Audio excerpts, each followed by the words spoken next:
What's up, Vox and Hops heads? How are you all doing? I'm Matt, the vocalist of Cryptopsy, and this is my podcast, Vox and Hops, where I hang out with my friends and I taste great, delicious craft beers, and we have a great chat, and then I share it with all of you. I hope that you had a great week. I had a great week. Today on the podcast, I'm with Jason Evans. This is the conversation that I had recently on our tour when we were in Europe. This conversation took place in Berlin.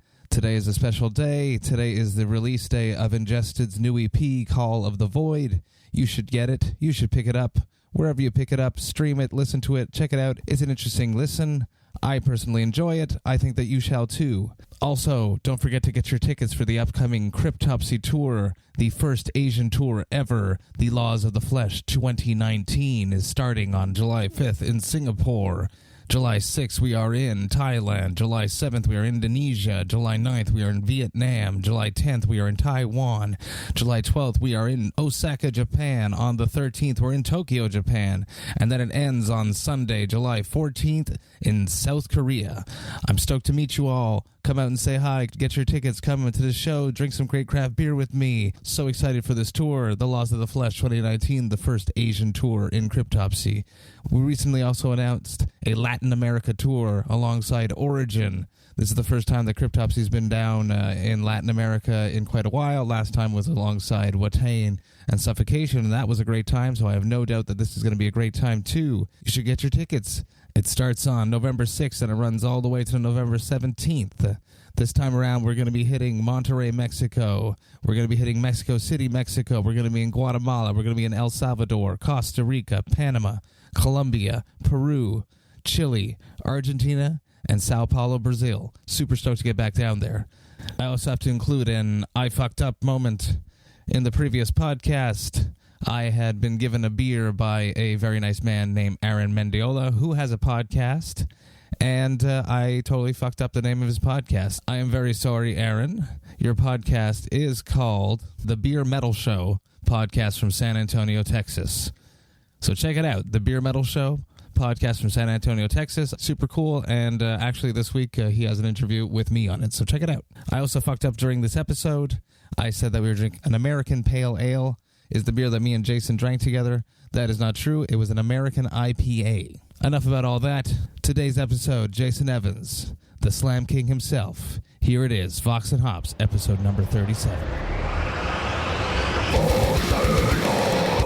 I warn you, what you are about to hear is very disturbing indeed.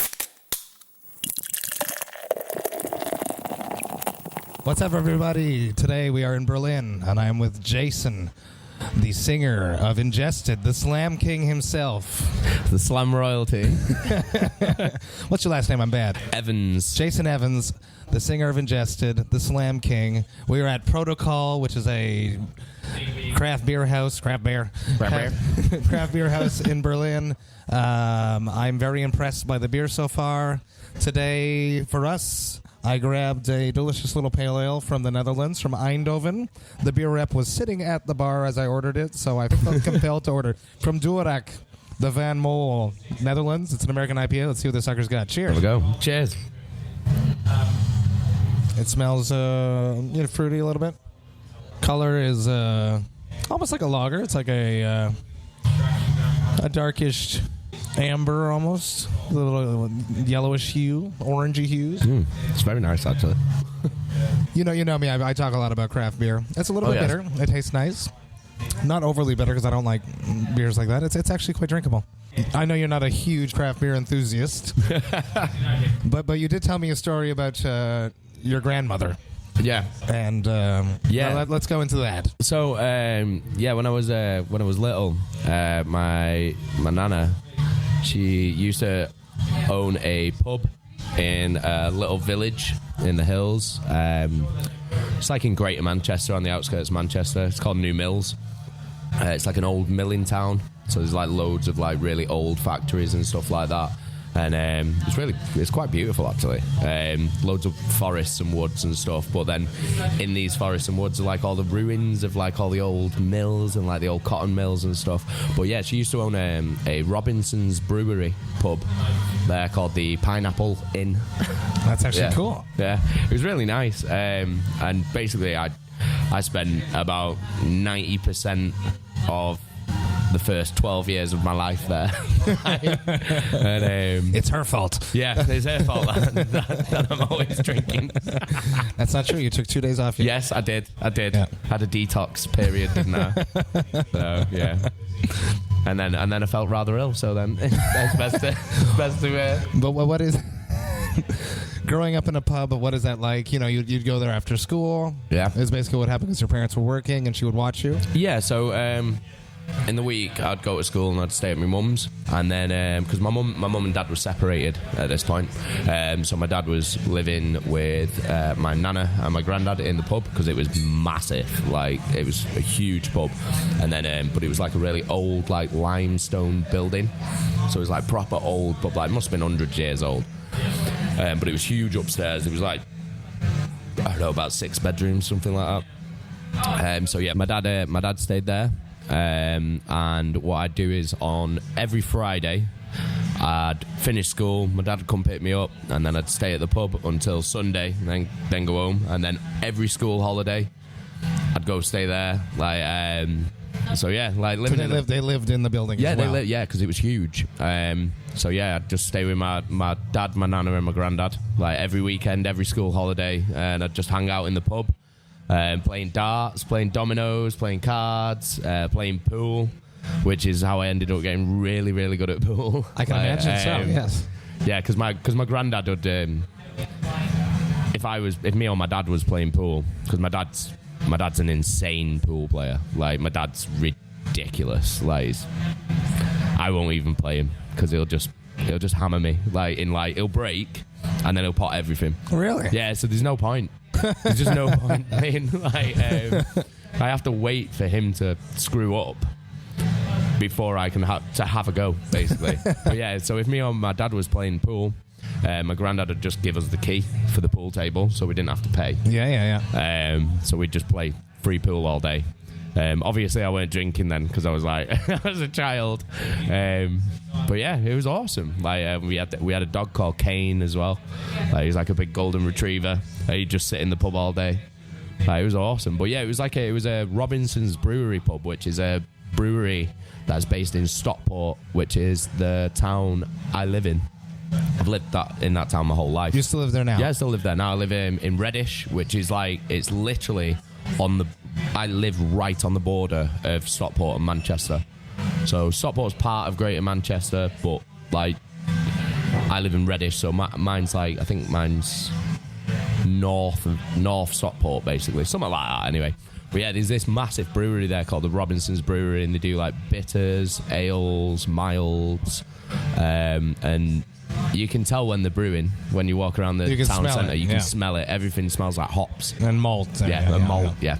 And that was the brewery that would supply my nana's pub. That's so cool. Yeah, it was awesome. Did you have your first beer in that pub? Yes, I did actually.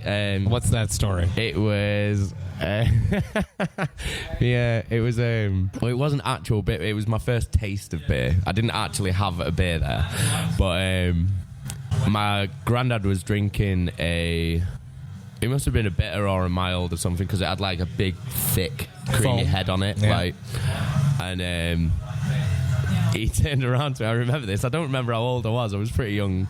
He was like, yeah, Jace, do you want some ice cream? And I was like, yeah. Like, so he just put his hand in the top of the head of his beer and just went, there you go. So I just like I just took a massive like mouthful of this foam and like nearly threw up everywhere. I was like, yeah. But yeah, he used to do stuff like that to me all the time. Like, but yeah, that was my first taste of beer. And then I didn't drink beer until I was 12. The first time I ever drank, I'd like properly drunk. Which is funny because in like Canada, that would be very young. Yeah. But I know that in the UK it's different because you grow up in a pub. Yeah. It's like, and the first time I actually properly drank, I got absolutely annihilated. At 12? Yeah. Because, this is the story. So me and all my friends decided that we were going to camp out with like all our friends and like get some beers, and like we decided the greatest way was to tell our parents that we were all staying at each other's houses.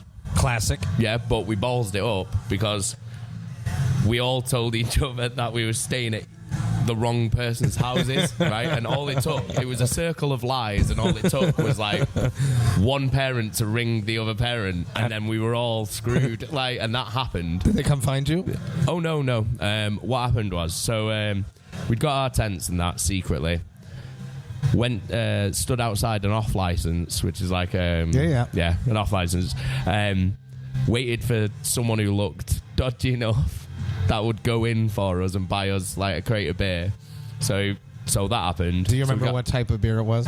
I think it was just like a lager. It'd have either been like Carlin. I remember my first. It'd have been something cheap. Mine was Lucky Lager. Lucky Lager. It totally doesn't exist anymore. That sounds It's horrible. Warm Lucky Lager. So we find this like clearing in the woods. Put our tents up. Start drinking, and I think there was like 5 of us. So we'd start like tearing our way through this like 24 pack of beer, and we're all hammered. And then it starts pissing it down, right? It starts hammering it down with rain, and then we're like, oh, we need to go home for our coats. Not thinking, right? Went back to my house, right, and I'm like, steaming. I'm 12 years old and I'm steaming. Coming home at 11 o'clock at night. Aren't you at Charlie's house? Yeah, right. No, she already knew. She already knew. Like, the game was already up. So I'm steaming, piss wet through, 12 years old, coming home at 11 o'clock at night, right? And my mum's just sat there waiting, and she's like, what are you doing? And I was like, just need to get my coat, and then I'm going back to Lee's house. And she's like, oh, are you? And I was like, yeah. And she let me go all the way upstairs, get my coat, and then as I came back down into the kitchen, she was like, I've spoke to Lee's mum, by the way. Aww. And I was like, no. Grounded for a month. I weren't allowed out the house for a month. It was worth it. Oh, it was worth it. It was the beginning of the end, wasn't it? I couldn't stay away then. We're on tour in Europe together. How are you enjoying this run? How do you feel? Oh, I'm loving it.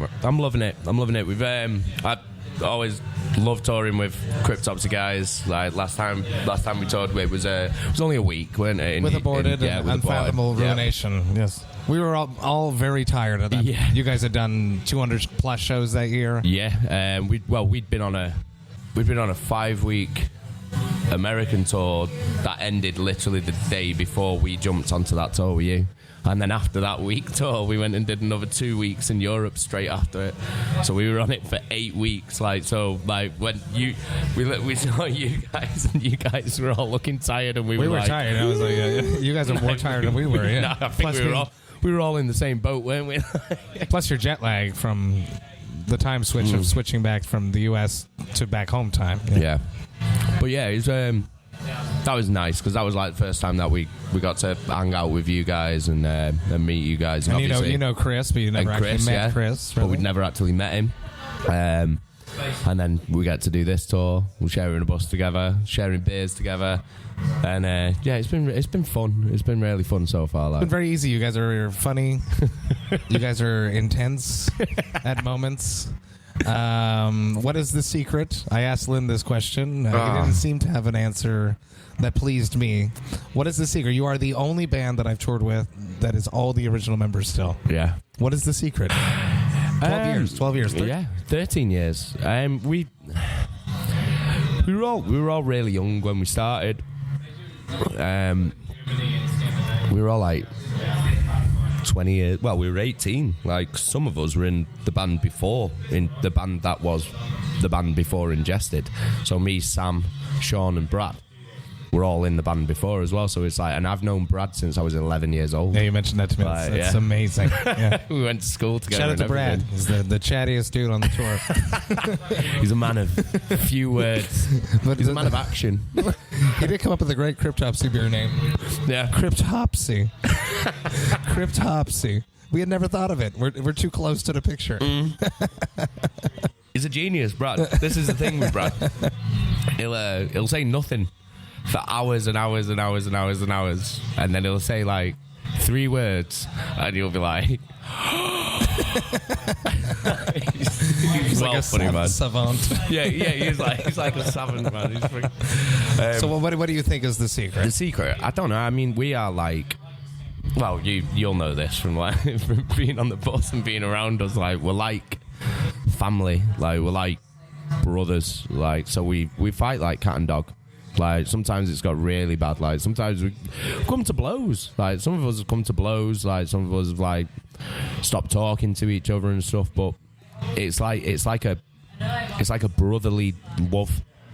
Like, we fight with each other, like, and argue with each other like family. Like, but then we always like just gravitate back, like, and then realize what's important. And the other thing is as well, it's like we deal with our issues like straight away. Like, we try not to let it, like, I mean, like I said, sometimes we get to a point where we're like scrapping with each other like animals, like, but most of that's usually when we've all had too many craft beers. Like, Thank you so much. That's when we've had. Thank you so much.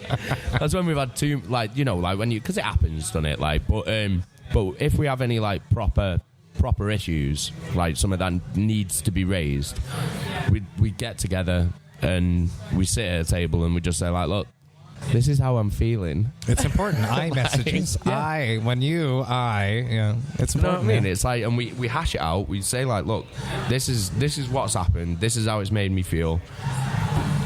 What are we gonna do about it? And then we're all literally on the same wavelength all the time. Like, and it's that understanding of each other. We know each other inside out, so we know. So if I say, oh, this is bothering me, even if they don't, that doesn't bother them, they'll understand why it bothers me, and vice versa. Be empathetic. Yeah. So it's like we know each other. We know each other inside out. We understand each other. 13 years. Yeah. A long time. Yeah. That's like, it's a generational gap, isn't it? Like, I think you mentioned this to me, that you guys all take turns. Like, if you see, like, as the night goes, this is something you've learned as the years have gone by. And I think it's wise, and something that I wish I can implicate, but it doesn't happen that way, is when you see that one of your boys is having a night, it's his time to get really drunk. yeah. All the rest of you step back and let him have his night. Yep. And that's something you've learned. Yeah, because if we don't and we all get drunk, that's when the arguments like escalate into something that's stupid.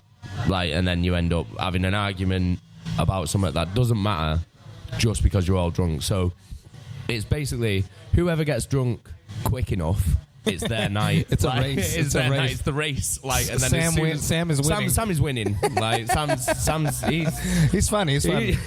Shout out to Matt. Shout out to Sam. But yeah, that's literally how we do it. It's like we understand each other. We know each other so well. And for us, Ingested wouldn't be Ingested if it was any other members. It just wouldn't. You think it's at that point? Yeah, it wouldn't be that. It wouldn't be the same. Because we've been the same 5 guys since the beginning. It's crazy. Yeah, it's like just now on this tour we have Dom filling in for Ollie. Yeah. And the first few days I was like, something's missing. A person's missing. A personality's missing. Yeah. But at this point I'm okay. I'm surviving. Yeah. So he's a solid bass player. He's not playing the same parts And he's a as cool Ollie. dude as well. He's a great dude. So easy to get along with. Yeah. Shout out to Dom. Yeah. Shout out to Dom. You're doing a great fucking job, dude. Great job. And his band's awesome. Yes. There's been many The Last Felony worship nights early in this tour. I'm sure there's going to be at least one more. Yeah, there will be. I'm calling one more. Ingested are heavily influenced by Dom Gadimal, the bassist of that's filling in for Ollie, who's the guitarist and man behind The Last Felony, who's a band that was underappreciated. Yes, absolutely. From Montreal, Quebec. Scandalous. You guys should all check out The Last Felony and the Ingested stand by that. Yeah, we do. With all of this being said, you guys all doing this, I asked Lynn what his worst tour story was, and he danced around the question. Are you willing to open up the box? Oh, yeah, I'll absolutely open the box. Because Sean went home. No, Sam went home. Sam went home is what he told me because he was sick. He on a wasn't tour. sick. What happened? So this goes back to this is the reason why we take turns in getting drunk and we don't all get hammered at the same time. Because things like you get into an argument and then they escalate, don't they? Well, basically, Jesus Christ. So yeah, we were on Summer Slaughter tour in America, and which is a huge tour, and it was a great tour. It was the best lineup. Yeah, it was the best lineup as well. The best lineup. It was Cannibal Corpse, Suffocation, Nile, After the Burial, Carnifex, us, Slaughter to Prevail, Enterprise Earth. So this tour was a huge tour. It's long. Summer Slaughter days are long. It's hard for very fans. long. Long drives. You guys are in a van. Yeah, we were in the van, so it was early load-ins, all-night drives.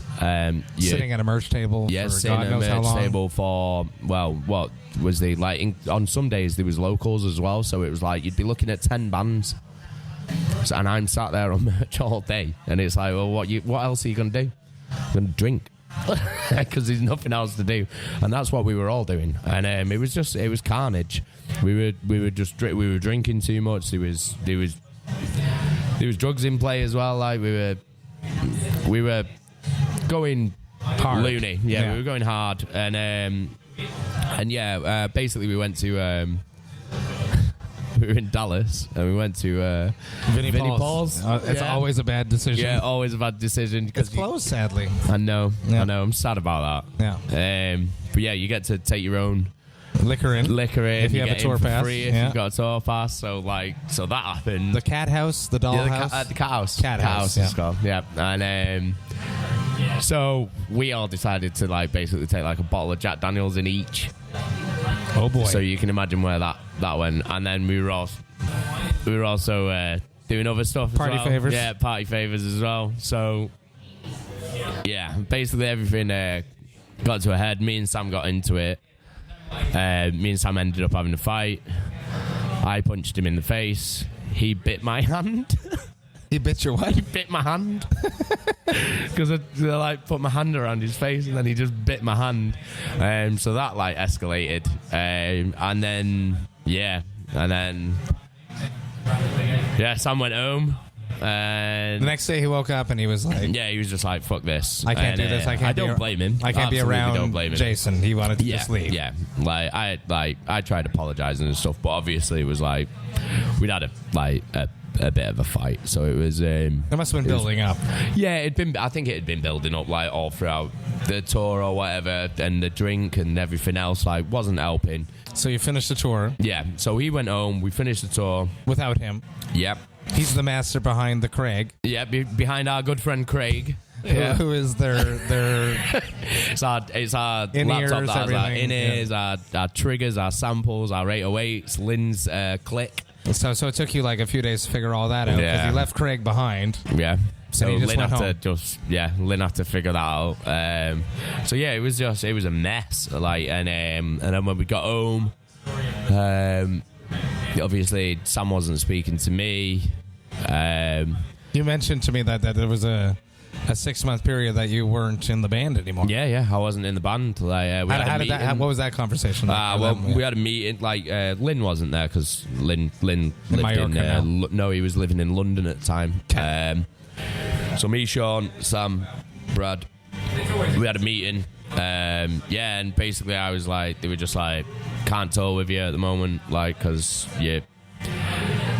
you're a fucking nightmare, basically. How did you feel? I was awful. It was awful, mate. It was. Were you awful. remorseful already? I was. I was remorseful as soon as it had happened. Of course I was. Hitting your brother. Yeah, exactly. It's it's awful. But yeah, it was it was really bad. Because it's one of them, innit? It's you feel you've been removed from your family, aren't you? Your brothers and stuff like that. Did they do any tours without you? Yeah, they did a few shows. They did a few shows without me. They had fill-in vocalists and stuff.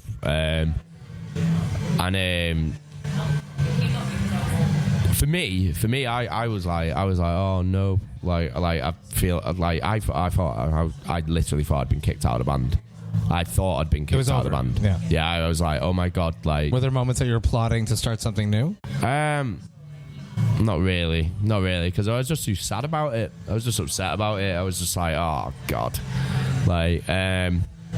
But they never announced that I was out of the band. They never said anything like so. Like, and I think the plan was for me to sort myself out, because I was battling with like a lot of demons at the time. Like, What steps did you take to get yourself back into the band? I stopped taking drugs, like, because I was taking a lot of drugs at the time. Okay. Like I was on it all the time, every day. Like, so I stopped taking drugs. I just worked on controlling myself, my self-control. Like, stopped drinking as much because I was hammered all the time as well. From A to Z. Yeah, like it was like I was 110% all on the time. The road or even at home? At home as well. Really? Yeah, it was bad. Like, and so I was just like, I just want to make my, like, at the time I was like, I weren't even thinking about the band. I was just like, they're doing what they're doing.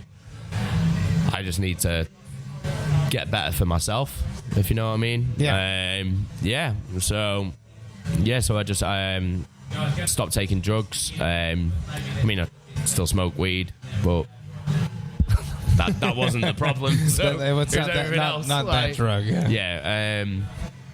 But yeah, stopped all that. Stopped drinking as much. In fact, I stopped drinking. Like, I actually stopped during that time there. Just pure like, detox, complete detox, and just tried like just concentrating on making myself a better person and stuff. And then, how did you prove to them that you were finally? It wasn't back really. straight? It wasn't really a. I've heard that you and Sam live very close to each other. Yeah. And like very close. Yeah, really close. And well, not now. Now he lives in Macclesfield, which is like a bit further away. But at the time, like, he was like literally around the corner. Yeah. And Sean was opposite me on the same street and stuff, and I weren't speaking to any of them. Did you cross them and it was like awkward, or? Not really. I saw Sean and. Saw Sean and Sam at a show, and and then we kind of hashed it out, like, because I went to the same show that they did. And you weren't drinking? No, I started drinking responsibly. Responsibly at that point. Like, I could have a drink at that point, and I saw him at a show in Manchester, and. Yeah, we kind of hashed it out a little bit, like, and stuff was okay. And then I started texting Sean, and I was just like, "Are we all right to talk and stuff?" And then the ball started rolling, and then it was sort of like, I was like, I can't watch these YouTube videos of you some guys other dude playing with some other dude anymore. Like, it's like, do you know what I mean? I was like, this isn't Ingested. This is Ingested is us five, and and then we started the ball rolling with that, and then started playing shows together and stuff, and and then you put out an album that was on the Billboard. And then it hit the Billboard charts in America, and there's a lot of pain. There's a lot of pain in that album. There's a lot of like reflection in that album. You guys all quit your jobs. You're doing this full time now, and that's it. So it was sort of like we had to. You had to get to that dark space, like, to get to where we are now. And if anything, it's made us way stronger, like way stronger as a unit, especially like, emotional, like a family. Yeah. Like, we're like way closer. So everyone at home that's listening, if you're having trouble with your bandmates, just punch them in the face. Don't do that. Don't do that. That's terrible advice. Let's talk about having young kids and touring. How do you feel about that? What is it like? Oh God, I love touring. I love playing shows. I love meeting fans. But my God, I miss my kids. It's hard. You have a very young baby too. It's 3 months old. Yeah, that's very sad. Yeah. They change so much in these periods. So I know. It's hard. Yeah. It's like I got sent a photo of him the other day, and he's like, "Who's that?" He's massive. He's got a beard. Like, craft beard. Craft beard. Oh God, it's tough. Yeah. Yeah, it's like, well, man. It's hard. Like, that's the hardest part. But It's a part of the game. Exactly, it's part of the job. It's part of the job. Like this is the only job I've ever wanted to do. Like I've tried managing restaurants. I've tried doing all kinds of jobs, call center, everything. Like, and I was miserable, absolutely miserable.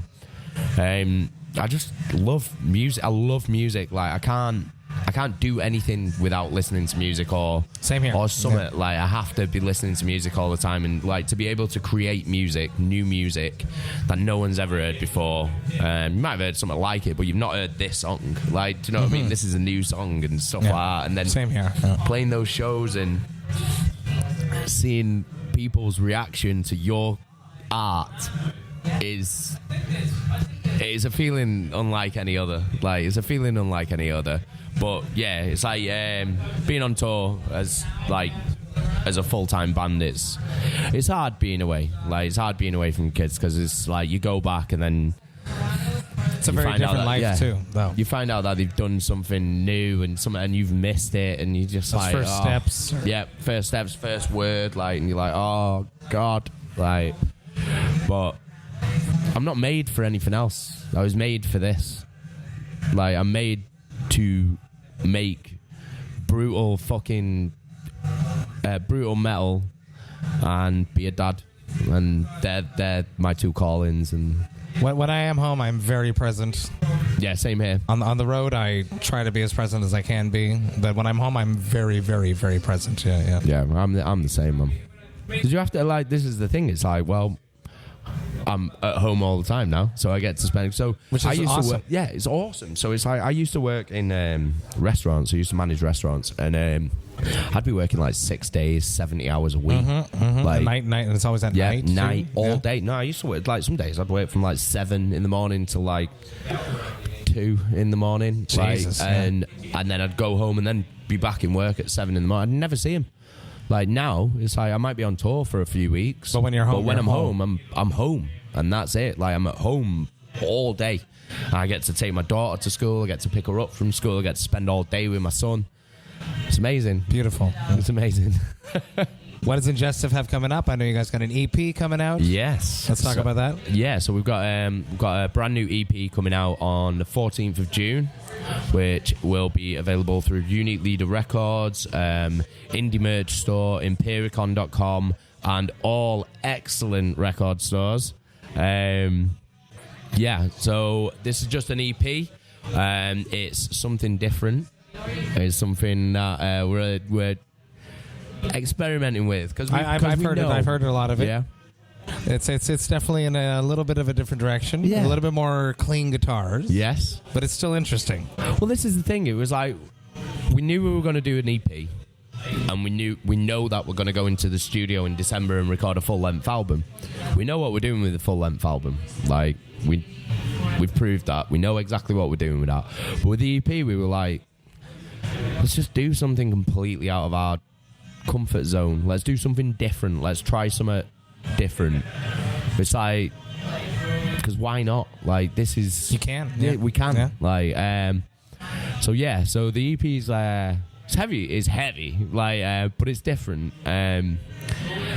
So that gets released in June 14th. June 14th, and then we go on tour with Within Destruction in Europe, and then we come home for a bit, and then in July, August, we're doing another European run, and we're hitting Summer Breeze. Nice. Which will be nice. And then we do America in September. Which but you can't announce yet. Can't say But anything everyone about that. should be very excited because I know what this lineup is. And then after that, we've got Russia and Ukraine for the first time Which you've ever. just announced, yeah. Yep, so I'm excited about that. And then after that, we'll come back to Europe for something very special Yes. that I can't say anything about. I've also heard about that, and you guys are all going to be stoked. Oh, yeah. Well, Jason, we have to go play a show, Okay. so we're going to hang out more, We're going to drink some more beers. but not with you guys listening. So thank you so much. Thank you for being so honest. Peeling back the layers of the onion. Yeah. The And smelling onion. and revealing the true center of Ingested. Cheers, brother. Thank you. Cheers, Craft beer. bro. Craft beer. Thank you so much.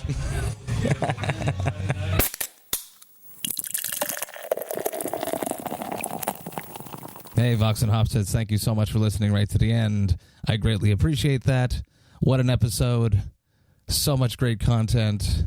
Jason was just, so cool. We're finishing the episode, and, he almost had tears in his eyes.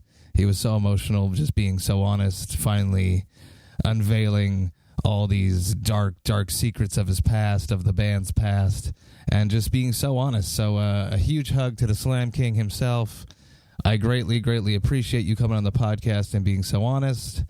As I mentioned earlier, you guys should absolutely pick up the Call of the Void EP from Ingested, which came out today. You can get it through Unique Leader. You can get it on Bandcamp. You can get it however you want to get it. Go see them on tour. They have a whole bunch of tours coming up all across the world. These guys are intense. They do not stop. Next up on the podcast, I have my first return Vox and Hops alumni, the great, the dark Andrew Garrity. When I finished the first episode, I mentioned that we absolutely thought that we should do a part 2 because he was too nice, too squeaky clean, and for those of you who know Garrity, know that that's not the case.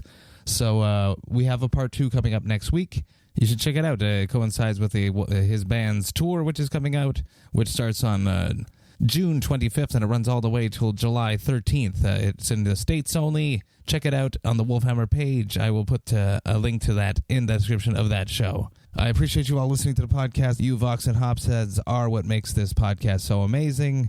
I got a whole bunch of new interviewees that are hitting me up that want to be interviewed. It is a beautiful thing. So much great content, so much great love, so many great craft beers to be shared. I'm excited. It's a good time. If you have any comments, if you have any questions, if you have any suggestions, please hit me up at matt@voxandhops.com. That's Matt, M-A-T-T, at vox and A-N-D hops.com. And I will be more than gladly to read and listen to all of your suggestions. I hope that you have a great week. I hope you have a great weekend. I hope that you hang out with your loved ones. I hope you hang out with your friends. I hope you hang out with your families. And most importantly, as always, I hope you drink great craft beers while doing all of that. Cheers, Vox and Hops heads.